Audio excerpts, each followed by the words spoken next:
كاب أجلجلو تلفزيون إيرترا عزو السلام تنا تقبلوا زخبركم تعذبتنا كم يتمسيو نلوم عربي شو منطقة أمتي ساعة شعات تمشز التلالو زينا ومستندو حزنا لكم قريبنا لنا نمكتلكم بخبر زعدم إيرن قبل سلاسة فلما كان درست زينا وعلى بيت مغري منسترات ود مكلخال عم بتأ مدربدا مبرق أفريقيا تزازيمو أب هوسبيتال باجع استوادد زمناو مسارحتات هابز وهاب أجلجلوت عبا استواد شوي يقبرالو أب نوزو بعد دخلا مغيار زري زمسكن وتسي ترخيبوه أمريكان مشارختان ممعبالم مفراين بايولوجي كواتوار نزقد سمعي تحسام حلاوان تقليتو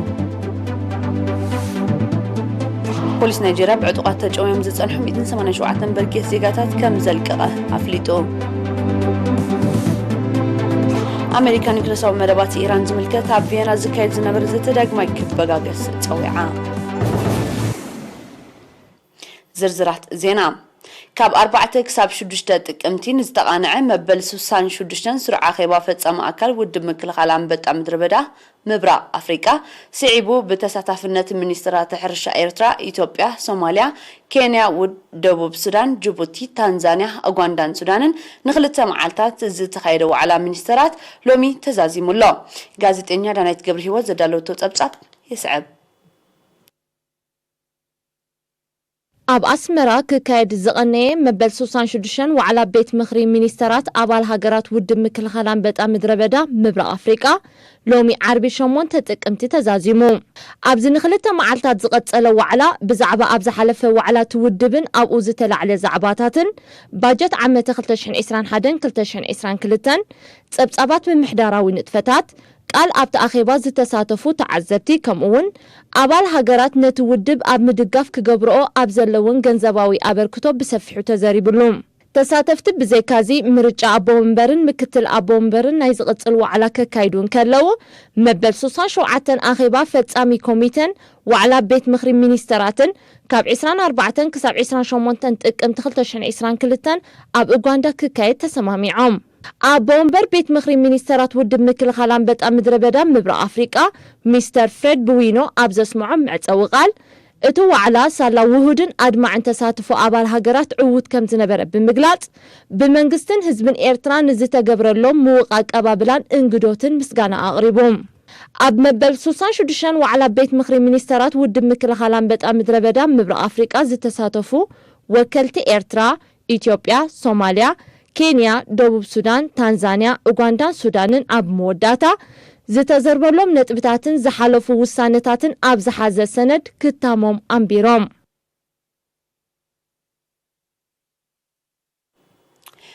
هوسبيتال باطع بب اوانو بزعد قزلو زمناوي مسارحتاتن موياوي عام سبن ابزهبو اغلغلوتات زمسكن لوطيو زمزغب زلو مس قصر نبرتي زمطاطن زتمال اغلغلوت نابزهبل درجه نخبصح دما حصرتاتو اب مملا يركب وكيل إرينا إبراهيم عمر نزل اخو زيناو صبصاب سامرايت ليفيو كتقربيا أباز اعتركينو أبزركب هوسبيتال جرار استوارد زمناو ديجيتالاوي مسارحتات أبسولوتنتن أدمعنتن زوهاب أجلجلوت عبي أستواص يقبر كمزلو ميديكال دايركتور نايت هوسبيتال دكتور زومي مكنن قليتو أتو هوسبيتال أموياوي عام سبن مسارحتاتن زمزقبو زول لعبيت أبزهبو أجلجلوت عينتا لوط يامتي كمزلو تقيس دما أبنو زوابات اعتراي كي تدرت ننقصان زباتات قلعالو دهلاك فورون قلقفال شعبن كمو كسي كوينو يقلقل كمزلو أرديو هوسبيتال باتا نربعة زخنا الأستاذ زوجات أقول بلوتي والله مالتي كم موكس هوسبيتال كوينو زين كان قلعلو ورو دهلاك بازع بعلا قال كفارنا شعبن أقول بلوتي والله مالتي بو متى تتقابلت نايت هزبي أزيو بزحت قصر ولا كم هوسبيتال نبازع تراي كبابي 3 شعات 4 شح ناي نزابات عقلقلي نحن أسكنا كم موكس هوسبيتال قد سقابتعو إكستند كوينو سلازة قلقل كبيت زخنا سرحة اللوماتي دكتور زومياس عوق أتسأل بزكير قوسقاسن أستمرون نقاط حبرتسب أبتتك أمن زمنا وحكمنا أن برخة كمزلو أبشفنا كتابة أمت التاو كمسارتو كبابا وطريت كمون أمن كتالت محللفتن زيت محللفتن حمامات مزكي بزولا قسقاس ناتوت إت كم زخنا قليتو من حزبك أتسأل قوسقاسن كتالي معبالن سلازلو تي ناي حكمنا لبدون دعوية خير سلازلو تي ناي تمحللت حمامات لقنا سيزخي زلو كاب جزينا بجزي مستنا يكرنو ክልተ ዓመት 3 ዓመት 4 ዓመት ዝነበረ ክንሪኦ ከለና ብፍላይ ኣብ ትሕቲ 5 ዓመት ኣዝዩ ጎዲሉ ዘሎ ሓደ ንሓት ናይቲ ህዝቢ ካልኣይ ካሸፈነ ክታበት ኣዝዩ ጽቡቕ ስለ ዘሎ ብተን ንኡሳን ዞባታት ማለት እዩ ብዓብዪ ወይን እቲ ህዝቢ ዝመርሖ ከባቢ ፅሬትን ናይ ተጠቃምነት ዓይኒ ምድርን ዝብሉን ኣዝዩ ውፅኢታዊ እንዳኾነ ከይዳሉ ኣብ ዞባ ሰሜናዊ ቀይሕ ባሕሪ ምስ ዘሎ ክሊማ ዝኽሰስ ዝተፈላለዩ ሕማማት ዓይንን ምቁፅጻርን ንምልክታን ቀጻሊ ክትትል ከም ዝግበር ጠቒሱ ድማ ኣብ ዝሓለፈ መንፈቕ ንልዕሊ 200 ዜጋታት ኣገልግሎት መጥባሕቲ ዓይኒ ከም እተኻየደ ኣብዚ ካልኣይ መንፈቕ ድማ ካብ 300 ክሳብ 400 መጥባሕትን ምክያድ መደብ ከም ዘሎ ሓቢሩ ዶክተር ዞሚ መኮነን ኣብ መወዳእታ እቲ ሆስፒታል ምስ ቁፅሪ ነበርቲ ዝማጣጠን ዝተማልአ ኣገልግሎት ናብ ዝህብሉ ደረጃ ንኽበፅሕ ዘለዎ ሕፅረታት ኣብ ቀረባ መጻኢ ከም ዝመላእሉ ጽኑዕ እምነት ገሊጹ ሆስፒታል ግራር ኣገልግሎት ሓፈሻዊ ሕክምና መጥባሕቲ ዓይኒ ላቦራቶሪ ኤክስሬይ ፊዚዮቴራፒ ህጹጽ ረድኤትን ካልእን ኣገልግሎታት ይህብ ዜናታት ውሽጢ ሃገር ቀጽል ሓበሬታ ካብ ሚኒስትሪ ጥዕና ሎሚ ኣብ መወሸቢ ማእከላትን መመርመሪ መደበራትን ዞባ ማእከል ብዝተገብረ ናይ ላቦራቶሪ ምርመራታት 3 ዜጋታት ካብ ኣስመራ ብኮሮና ቫይረስ ምልካፎም ተረጋጊጹሎ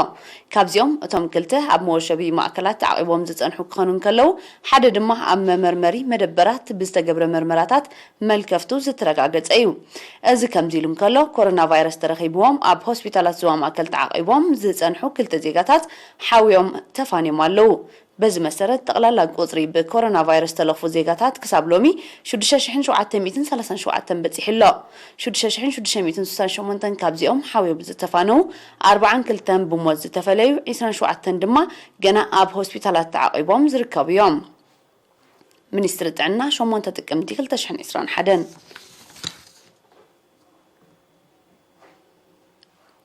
ኣብ ንኡዞባ ዓዱ ኸላ ሎም ዓመት ምስ ዝነበረ ሰናይ ክራማት ሓረስቶት ዝተጠቀሙሉ ሜራ ምቕያር ዘርኢ ዝምስገን ውፅኢት ከም ተረኽቦ ቤት ጽሕፈት ሚኒስትሪ ሕርሻ ኣብቲ ንኡዞባ ሓቢሩ ሓላፍቲ ቤት ጽሕፈት ኣቶ ንጉሰ ወልደ ሚካኤል ኣብ ዝሃቦ ሓበሬታ ሎም ዓመት ኣብቲ ንኡዞባ ካብ ዝተዘርአ ስፍሓት 15765 ሄክታር ኣካል 3039 ሄክታር ጥረታት 220 ሄክታር ድማ ናይ ቅብኣ ኣዝርእቲ ምዃኑ ብምጥቃስ ብሓፈሻ ኣብ ጽቡቕ ደረጃ ከም ዝርከብ ገሊጹ ንኹነታት ክረምቲ ብዝምልከት ኣቶ ንጉሰ ዝናብ ኣዝመራ ዝምስገን እኳ እንተዘይነበረ ካብ ወርሒ ሓምለ ጀሚሩ ሰፊሕ ዝርግሐ ዝነበሮ ልዕሊ 662 ሚሊ ሜትር ዝናብ ስለ ዝወቕዐ መብዛሕትኦም ኣብ ወቕቲ ክራማት ዝዝርኡ ኣካል ኣብ ደረጃ ምውላድን ምሽዋትን ኣብ ቆላ ድማ ጣፍ ኣብ ደረጃ ምዕጻድ ከም ዝበጽሐ ኣፍሊጡ ዲጋታትን ራሃያታትን ከምኡውን መጋሃጫታትን ሕዛታትን ውን ብምስሳኑ ጥሪት ብቀረባ እኹል ማይን መግብን ረኺበን ምስ ዝግበረለን ወፍሪ ክታበትን ኣገልግሎት ጥዕናን ኣብ ጽቡቕ ደረጃ ከም ዘለዎ ኣብርሂቡ ክኢላ ልምዓት ብቑሊ መንእሰይ ምሕረት ኣብ ሃይሉ ብወገኑ ካብ 2018 ጀሚሩ ዝተኣታተወ ምቕያር ዘርኢ ኣብ ምንካይ ጉልበት ሓረስቶት ምውሓስ ፃህያይን ምህብታም መሬትን ልዑል ኣስተዋጽኦ ከም ዘለዎ ብምጥቃስ ምህርቶም ኣብ ቀፉ ክሳብ ዝኣቱ ካብ ፀያቕ ማዕጺድን ባልዓትን ክጥንቀቑን ዘዝነቐፀ ኣብ ቀፉ ከእትውን ተላብዩ ወራት ዓዘብትና ድሕዚ ሓፀር መሰጋገሪት ኣግራው ዜናታት ክስዕብዩ ሳና ጽንሑ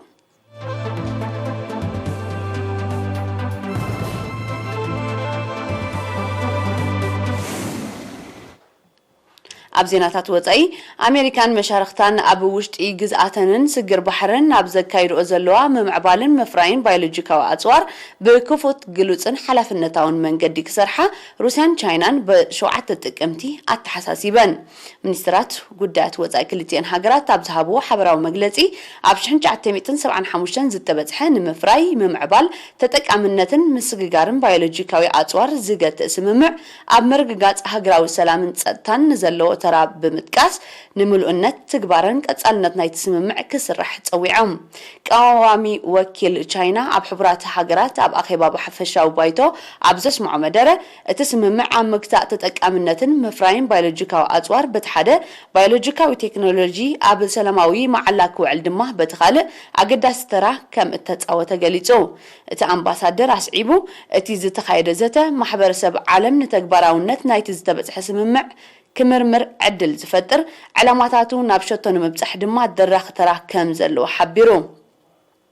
ኣሜሪካን መሻርክቲ ሃገራትን ኣብ ግዝኣተን ወፃኢ ልዕሊ 200 ባዮሎጂካዊ ላቦራቶሪ ብምድኳን ብስቱር ከም ዝነጥፉ ዝሕብሩ ጸብጻባት እዚ ድማ ነቲ ዝተበጽሐ ስምምዕ ዝጻረርን ሕቶ ዘለዓዓልን ከም ዝኾነ ይጠቕሱ ብዘይካዚ እቲ ኣሜሪካን መሻርክታን ዘይካይድኦ ንጥፈታት ንሃገራዊ ጸጥታ ሩስያ ቻይናን ኣብ ሓደጋ ዘውድቕ ከም ዝኾነ እዩ ዝግለጽ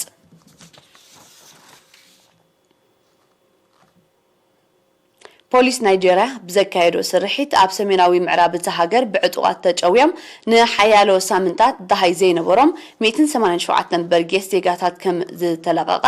ሎሚ 8 ጥቅምቲ ኣፍሊጡ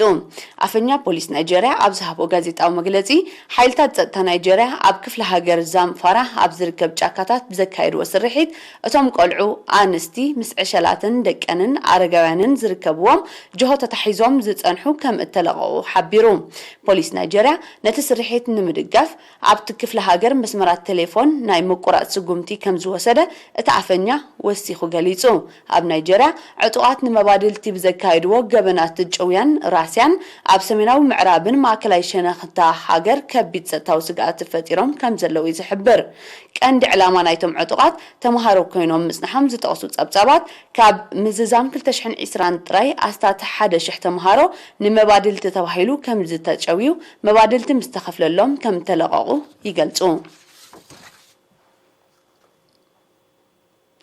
መንግስቲ ኣሜሪካ ንስምምዕ ኒኩለሳዊ መደባት ኢራን ኣመልኪቱ ኣብ ከተማ ቪየና ኣውስትሪያ ዝካየድ ዝነበረ ዲፕሎማስያዊ ዘተ ኣብ ዝሓፀረ እዋን ዳግማይ ክበጋገስ ፀዊዑ ኣፈኛ ቤት ጽሕፈት ጉዳያት ወፃኢ ኣሜሪካ ትማል 7 ጥቅምቲ ኣብ ዝሃቦ ጋዜጣዊ መግለጺ ኢራን ናብቲ ካብ ዝሓለፈ ወርሒ ሰነ ተቋሪጹ ዘሎ ዘተ ክትምለስ ፍቃደኛ ኣብ ዝኾነትሉ ኣሜሪካ ድልውቲ ከም ዘላዩ ኣፍሊጡ መንግስቲ ኢራን ነዚ ብኣሜሪካ ዝወሃብ ዘሎ ሓድሽ መግለጺታት ብዝምልከት ዝሃቦ ምላሽ እኳ ዛጊት እንተዘየለ እቲ ዘተ ክቕጽል ድሌት ከም ዘለዎ ግን ብተደጋጋሚ ክሕብር ጸኒሑ ፕሬዝደንት ኢራን ኢብራሂም ራኢሲ ኣብ ልዕሊ ሃገሩ ጸኒዑ ዘሎ እገዳታት ክልዓዓል ብቀዳምነት ካብ ዝነጥፈሉ ምዃኑ እኳ እንተጠቐሰ ምስ ኣሜሪካ ኣብ ፍረ ዘይብሉ ዲፕሎማስያዊ ዘተ ክጽመድ ግን ድሌት ከም ዘይብሉ እዩ ዝገልጽ እቲ ርክብ ሓበራዊ ኮሚሽን ስምምዕ ኒኩለሳዊ መደባት ኢራን ዝጽውዕ ካብ ምጅማር ዝሓለፈ ወርሒ ሚያዝያ ክሳብ መፋርቕ ዝሓለፈ ወርሒ ሰነ ብመንጎኘት ኤውሮጳዊ ሕብረት ንሽዱሽተ ተኸታታሊ እብረታት ኣብ ከተማ ቪየና ዝካየድ ዝነበረ ዘተ ብቐንዱ ኣሜሪካ ናብቲ ኣብ 2018 ዝረሓርሓቶ ስምምዕ ክትምለስ መጠን እተማዕብሎ ኒኩለሳዊ መዓላ ዝውዕል ዩራኒየም ኣዛይዳ ዘላ ኢራን ድማ በቲ ስምምዕ ተቐይዳ ክትከይድ ዝብል እዩ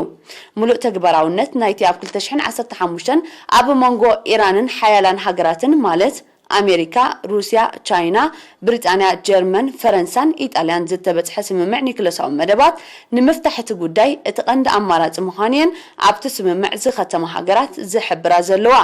ሚኒስትር ጉዳያት ወፃኢ ሩስያ ሴርጌይ ላቭሮቭ ብ6 ጥቅምቲ ኣብ ኣሜሪካዊ መዘንው አንቶኒ ብሊንከን ኣብ ዘካየዶ ናይ ቴሌፎን ርክብ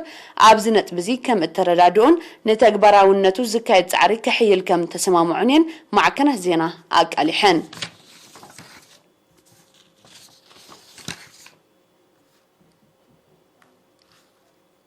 روسيا حزرت بحرية وغاز هاجرات أوروبا نمكلال متن سدد كتزايد مخانة أفليتام تكبار نايت مرب معسكم زجمر كوانت زي تحبره عبت أهجور تفتيرون زلون هرواجا بحرية وغاز بخفيل كاغدولو كم زخالي أمات عب أوروبا بحفشة بريطانيا دما بفلاي كابز حلفك أربع سامنتات نهر واجا بحرية وغاز لعل زخونة كالقوان كم زعرجة تصابتي تغصوم قال هاجرات أوروبا اتكستت روسيا كم تزدلا متن بزي مسدادا كم زسعبة كواسات أنيحنا اللوا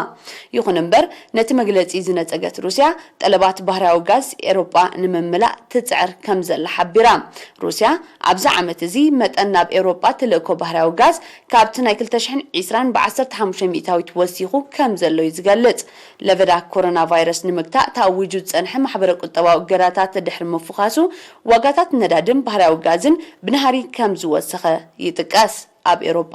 ኣብ ወቕቲ ሓጋይ ዝኽሰት ልዑል መጠን ቀዝሒ ንጠለባት ጋዝ ከም ዘዕበዮ ጸብጻባት ይሕብሩ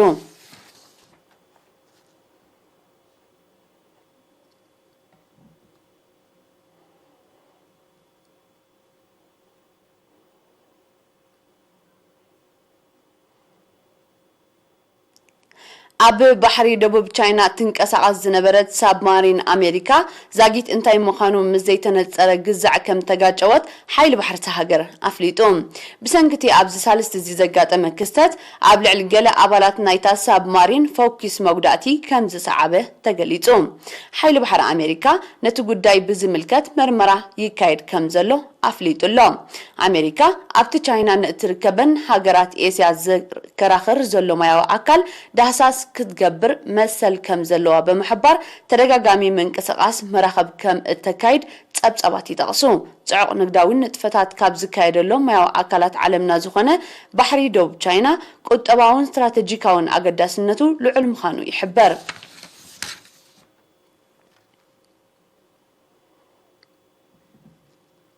ኣብ ማሊ ዝንቀሳቐሱ ዕጡቃት ብ6 ጥቅምቲ ብዘካየድዎ ናይ ድብያ መጥቃዕቲ ብውሕዱ 16 ወተሃደራት መንግስቲ ከም ተቐትሉ ማዕከናት ዜና ንሰብ መጸጥታን ጥዕናን እታ ሃገር ብምጥቃስ ኣቃሊሐን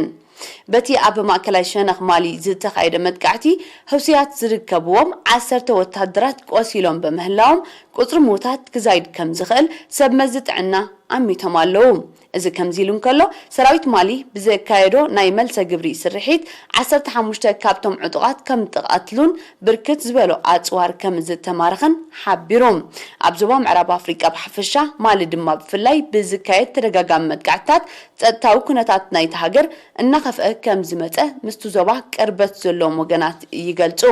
ሽበራ ንምቅላስ ካብ 2012 ኣብቲ ዞባ ዝካየድ ዘሎ ግዳማዊ ወተሃደራዊ ምትእትታው ዛጊት ዝጥቀስ ኣበርክቶ ከም ዘይገበረ እዩ ዝሕበር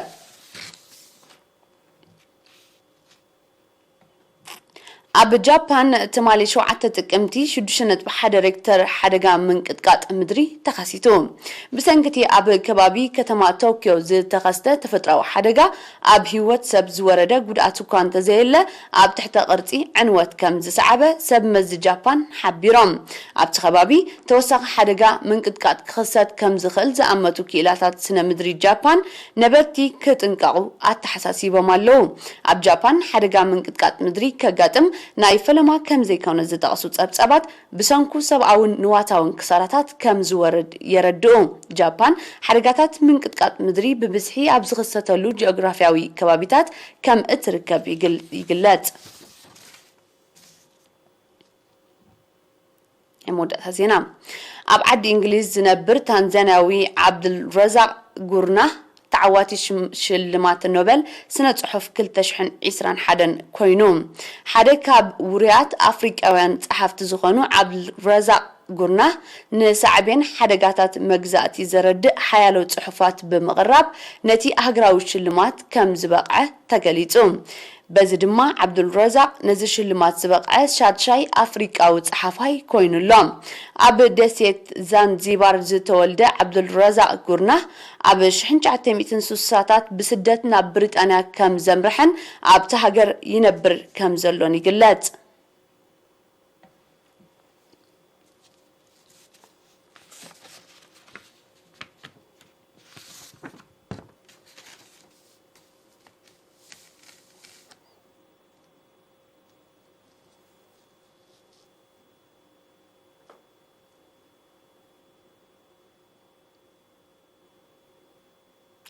ናይ ሰዓት ዜና መስተናዶና ቅድሚ ምዝዛምና ቀንዲ ርእሰ ዜና ክንደግም